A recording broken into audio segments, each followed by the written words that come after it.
hello, ni hao, xin chào, or whatever else your greeting of choice may be from Hai Phong, Vietnam.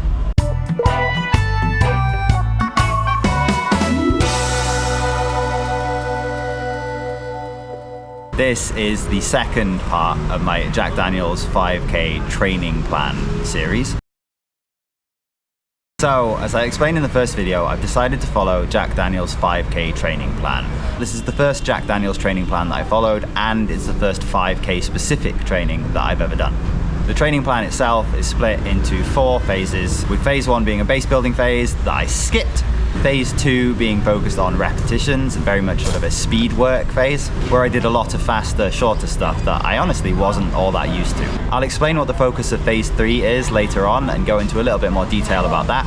But now I mainly just want to sum up sort of where I'm at. So after starting the plan, I managed to do the first 3 weeks pretty much exactly as scheduled. I may have cut a long run a little short, and I may have run my marathon pace run on the wrong weekend, but other than that, it was pretty much exactly what I was supposed to do. But unfortunately, towards the end of week 3, my calf started feeling a little bit tight, and that seemed to grow into a full-blown calf strain during week 4, where after a couple of runs, I pretty much just gave up on running and took a 5-day break. Running slowly was all right, but every time I tried to do a workout, it just sort of felt a lot worse, and I woke up the next day and everything was in a much worse state. So I gave it 5 days off, came back to running, I think that was with the Wong Bi video, and then basically just restricted myself to running slow for the next sort of week or 2 and tried to feel my way back in. And so in total, I think I spent about 4.5 weeks not following the workouts in the plan. I was still running for most of those weeks, running sort of 60, 70, 80 kilometer weeks, but without any of that focused speed work and intensity. And then after my Dam Dao City Trail race, I started getting back into it, and I did what I'm gonna say 2.5 weeks of training. And so while I've completed phase 2, I did it kind of in 2 halves with a pretty big gap in the middle, and I would imagine that's probably had a fairly significant impact on how effective that training may have been.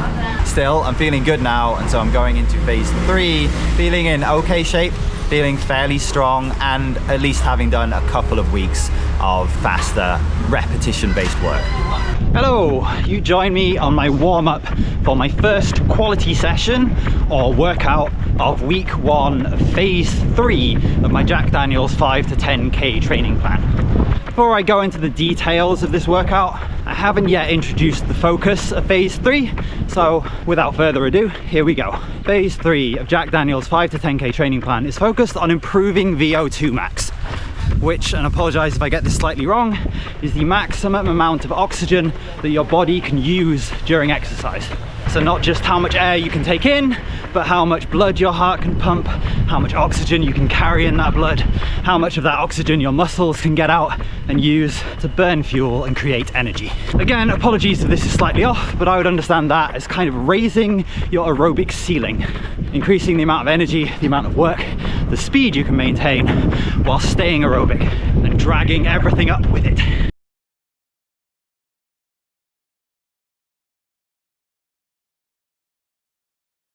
In terms of how you do that, according to Jack Daniel's training formula, the best way is to run close to or at your VO2 max pace, which he defines from his research with someone else whose name I can't remember but should really learn, I'll pop up on the screen, is about 11-minute race pace. So the pace you should be able to maintain all out for 11 minutes before you collapse into a black hole of pain and agony. Not that those two aren't the same thing. In terms of how that compares to the R pace from phase 2, it's about 15 to 20 seconds per kilometer slower. And the chosen means by which we are to improve our VO2 max is running intervals. So longer efforts than our R-paced intervals from phase 2 at a slightly lower pace with ample rest in between, so that we can maintain a significant amount of time at or near VO2 max without burning out and causing undue fatigue. Because obviously running a straight 11-minute race is probably not going to be beneficial for us. So that is a significant difference between phase 2 and phase 3. We'll be replacing most, if not all, of our R work with I work, replacing repeats with intervals. The other significant difference is that whereas with phase 2 we were doing a workout or quality session on Tuesday and then another one on Friday, with phase 3 Jack Daniels schedules the 2 quality sessions back to back. So for 5 out of the next 6 weeks, as week 4 is a bit of an anomaly, we'll be doing 1 interval session on Wednesday and then 1 threshold session on Thursday. I think that's pretty much covered all the basics. So yeah, now let's go into what we're doing with today's workout.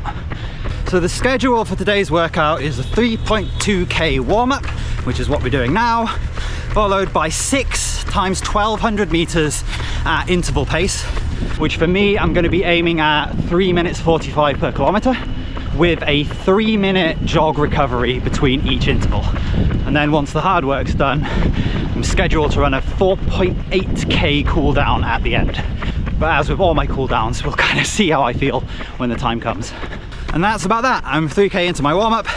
Everything I wanted to cover has been covered. So I'm going to turn the camera off and I'll probably try and check in if I remember after the first 3 reps.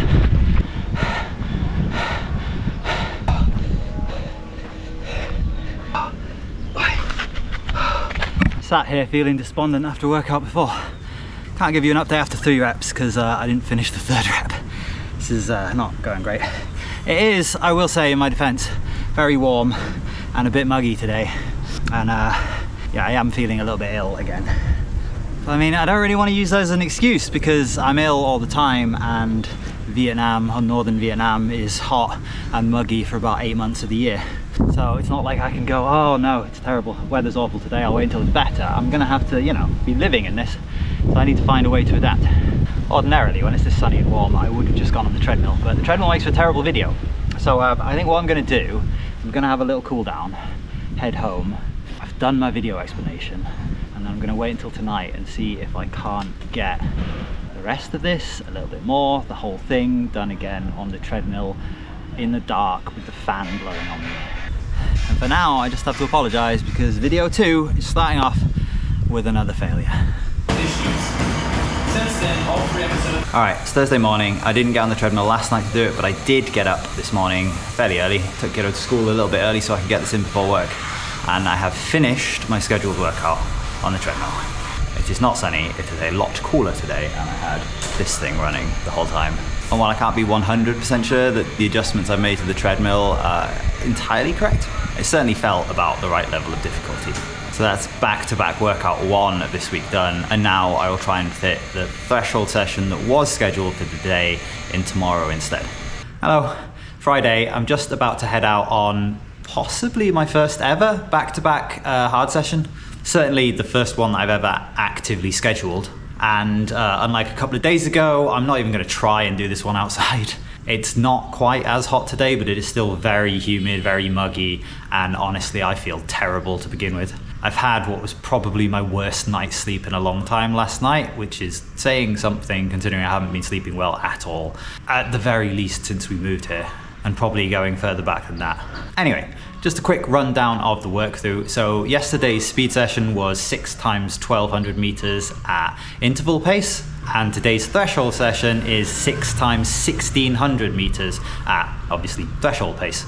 So I'm aiming for around about 25 seconds a kilometer slower than yesterday's interval pace for some slightly longer reps. And these ones are going to have a 60-second recovery in between, which I'm going to take at a very, very slow jog.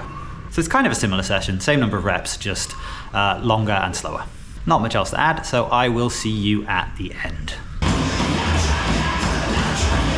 All right, workout done. Try not to faint. Yeah, I managed to do all 6 reps, although I must admit I cheated a little bit because I took a 2-minute jog recovery between reps 5 and 6. Rather than the 60-second recovery that was scheduled. But other than that, I did the workout as scheduled, as programmed. And yeah, by the end, that was really hard. Not just the heart rate and breathing, but my legs felt dead. I mean, I guess that's the point of back-to-back workouts. Tire out the muscles and then run on tired legs. And that's certainly what it felt like. All right, shower, and back to work. See you tomorrow for a little summary. Hi there, it's Sunday. I haven't quite finished the first week of phase 3 as I have 1 run left to do today, which is my long run. And like in the first week of phase 2, it's one that's kind of intimidating me a lot because there's a 16K marathon tempo block. I'd say right in the middle of it, but taking up most of the workout. In fact, it is pretty much the same run as from the first week of phase 2, which shouldn't have been the first week of phase 2, except that there's a slightly longer warm-up. And while I usually find marathon tempo, like long marathon tempo runs, to be one of the hardest things to execute, at least in this phase of the training block, it's probably not the most daunting part of the week. The most daunting part for me was the focus of this week, which were the harder intervals. I thought I'd talk about this a little bit because I've always had a problem with longer, hard blocks of running. So the 1200 meter intervals in this Jack Daniel's training block aren't that much different from the 1200 meter intervals that I used to run in my marathon training. In fact, the original marathon training plan that my dad sent me had 400 meter, 800 meter, 1200 meter, and 1600 meter intervals. But after about a year or two of training, I pretty much scrapped the 1200 and 1600 meter faster work. I kept the distances, but I downgraded them from speed work into threshold runs. And that was because I really didn't enjoy them. I found them incredibly difficult. I rarely managed to finish a workout as scheduled, and they left me feeling just absolutely destroyed. And not in that good, like, oh, I've just completed a hard workout and I really pushed myself, but like, I've just done 60% of what I was supposed to do and I feel like I want to be sick, sort of a way. I used to find them really daunting, and honestly, they were just a massive downer. And I remember a couple of years into taking running seriously, I think I was listening to the Some Work All Play podcast, and I could swear that some research came up saying that longer, hard intervals, if anything, are a detriment to your training. Although having looked, I can't actually find any reference to that anywhere on the internet, so I don't know, maybe I imagined it. But I'd sort of got it into my head that running these, for me, like 4, 5, 6 minute intervals at faster than 10k pace wasn't really benefiting me, and they had become so intimidating and I was dreading them so much that even if they were beneficial, I sort of felt the trade-off between benefit and enjoyment wasn't really worth it. Like, I am not an elite level athlete. I run for fun. It is a hobby. It is something that is good for me physically, good for me mentally, and doing something that I deeply, deeply do not enjoy kind of negates, at the very least, the mental and enjoyment sort of benefits that I get from it. And so if I leave a few gains on the table in order to make my training something that I find easier to sustain, something that I find more enjoyable, and something that I think suits how I feel slightly better, then I'm fairly happy to make that trade-off. So sort of in a similar vein with those threshold reps that I did as a back-to-back workout. Maybe if I'd have done them as a separate workout with like a day or two of rest in between, it might have felt better. But the way I did them, I don't know quite how well it shows through on the video, but by the end, I genuinely felt as though I had made myself ill. So yeah, I can't say I particularly enjoyed either of those sessions, and it has left me with the impression that this is the sort of training plan that maybe you should only be doing if you are very serious about your running. And I'm not going to talk too much about that here because I'm going to do sort of a summary video once this whole training block is over. But I will just throw in the fact that, as I said in week 1, or I should have said in week 1, there are 2 different plans based on mileage, and that maybe I should have taken a look at those different mileage plans and sort of figured out that they're also probably tailored to different levels of seriousness. I am starting to think, after how difficult phase 2 was in parts and how difficult the first week of phase 3 has been, that maybe it would have been a smarter idea to take the lower mileage version of this with a little bit less intensity, and that might have better suited where I am and what my personal running goals and how much pain and suffering I'm willing to commit to this. That said, I did get through the workouts, and yeah, I have so far got through the week. And this is off the back of a less than ideal phase 2, and I'm ill.